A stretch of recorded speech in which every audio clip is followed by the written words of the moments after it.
Hello everybody, welcome back to the channel. So in this video, we are going to be talking about Lionel Messi. Every source coming from Spain have confirmed that Messi will not be joining FC Barcelona. And when I mean by like every source, I'm talking about Jerry Romero, Mateo Moreto, Helena Condis, Diario, El Equipe, Alex Pintanel, Fran Correas. All of these sources are claiming the exact same thing. Everybody's saying we want Fabrizio Romano to say something, but at the end of the day, we have to know what type of journalist he is. He is somebody that likes to hop on top of other people's stories and say, yes, this is 100% true. We have to understand where the real approvals do come from, and that is coming from people like Jerry Romero, Mateo Moreto, Helena Condis, and so forth. And like I've said, they have all been consistent on reporting the same thing. Messi will not be joining Barcelona. The team that Messi will be joining is Inter Miami. And it says here, according to other sources, that Messi will sign with Inter Miami for 4 seasons, meaning that he will sign until 2026 and 2027 if his body does let him, because I don't know if Messi could play until 2027. We also do have another report coming from Miguel Rico, who has said that Messi has officially told Barcelona that he is not coming back. He will be joining Inter Miami. So it's huge news. It's huge news, not just for Barcelona, but it's huge news for the USA. And I'm going to be speaking about the USA in just a few minutes. But now knowing that Barcelona will not be having Messi, I'm going to be making a video within the next 48 hours regarding and talking about how Barcelona should assemble their team next season without Lionel Messi. Because let me tell you guys, if we can't sign Messi, if we're not going to have him, I think that Barcelona can sign a multitude of players. Like I'm talking about bringing in players like Kimmich, Cancelo, Vitor, and many other players. This is also going to give huge opportunity towards the growth of Lamine Yamal, who is a emerging talent. So don't even think, not even for a second, that this is the end of Barcelona. It is really not. Like we have so many great young players. We have young players that have not even gotten into the first team yet that are growing a lot, and we're going to be signing big time players. We should be very optimistic about what this squad could do next season. I have talked about this already numerous times. I have no concerns about Messi not joining Barcelona, and you guys should not either. Now, I do want to speak about a few key stories regarding this deal. And key story number 1 is why. Why is Messi choosing Inter Miami over a team like Al Hilal in Saudi Arabia? And this is going to be taking us back to the previous video. And so let's do this. First of all, Messi said that he wanted guarantees from Barcelona. The last thing that Messi wanted to do was to receive an offer, he signs it, and then later down the road in about 2 months, Barcelona says, hey, look, we know that you signed this deal that we have offered you, but we couldn't implement and execute our plan. We couldn't sell X amount of players, and we're going to have to just let you go. We're going to have to unregister you, and yes, I know that we have registered you already, but we just can't do that anymore. And then Messi on his end, he'll be pissed off. He'll be like what the heck was all of this about? Like, why even give me the offer when you couldn't even guarantee me that I could stay with Barcelona when the season does start? And then Messi will be left without a club, and then it'll be very hard for him and difficult for him to find any club out there that would be willing to offer him a good deal. And especially when you only have about 1 to 2 days on choosing a team, because that is how long Barcelona was going to take on assembling and executing their plan. It's going to take them until the end of the transfer window.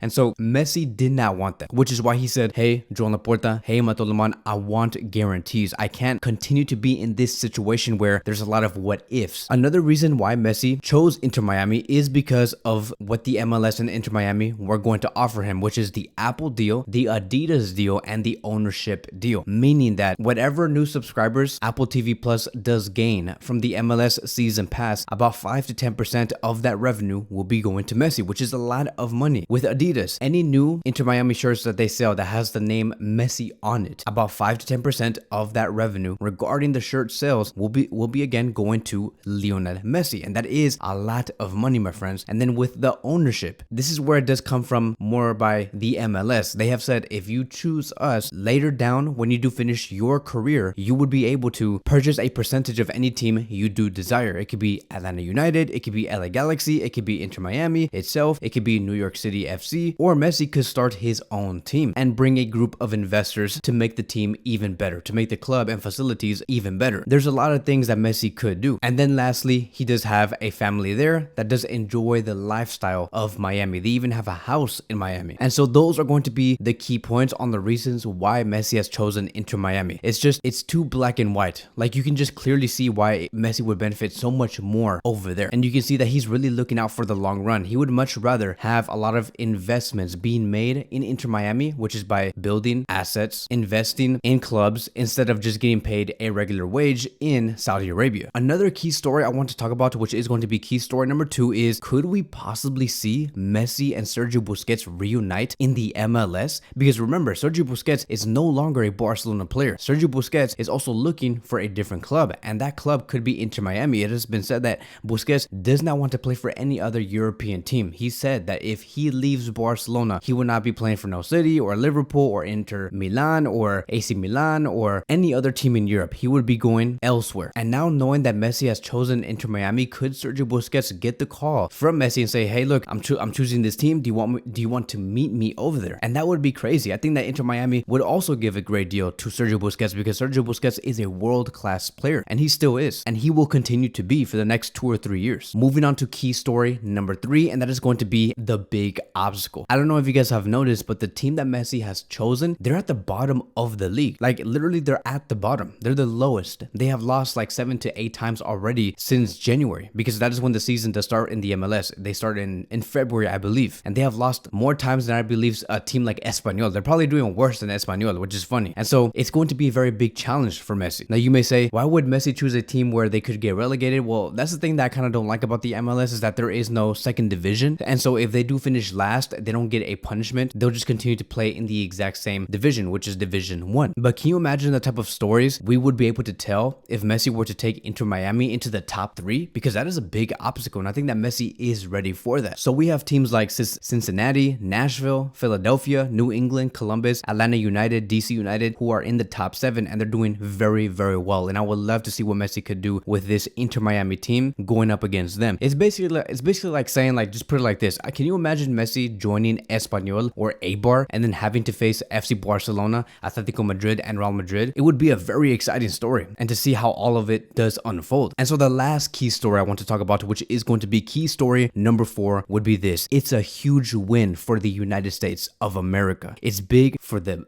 league, the MLS. It's big for Inter Miami, obviously, and it's especially a win for this country as a whole, because if you look at what USA have been doing and the type of deals they have been making in the past 7 years, we're going to be hosting the Copa America. We're going to be hosting the future World Cup. We're going to be having Messi in this country. You combine all of those things and you can easily claim and say USA is one of the biggest soccer nations in the world, and we're on the way on soccer becoming the biggest sport in this country, because right now that's not the story. Like, soccer is not the biggest sport in this country. If you look at these stats here, you can see that in USA, the top 4 biggest sports is American football, basketball, baseball, and boxing. American football wins by a lot, by the way. And then we see hockey, which is going to be next, and then you have soccer. And I know that I'm saying soccer, I'm supposed to be saying football, but in USA they call it soccer. Soccer is like in 6th place, and they're barely beating another sport like golf, which is very embarrassing. I do think, and I would love to see the stats later, after Messi finishes his 2nd season or 3rd season in the US, I think that soccer will be in the top 3 and right next to American football, or in between basketball and American football. And this is why I do say it's a huge win for the United States of America to introduce Messi to this nation and to also host the World Cup at the same time and host the Copa America at the same time. I think that USA, the national team, is going to be playing in this Copa America. And so that is all I do have for you guys. We'll see what the next updates are going to be about within these next 12 to 24 hours. A lot is going to be changing. It's going to be crazy. And so if you guys want to follow exactly what is going on in this Messi operation, please subscribe to this channel. Also like this video to support this YouTube channel. Thank you guys so much for watching, and I will see you guys in the next one.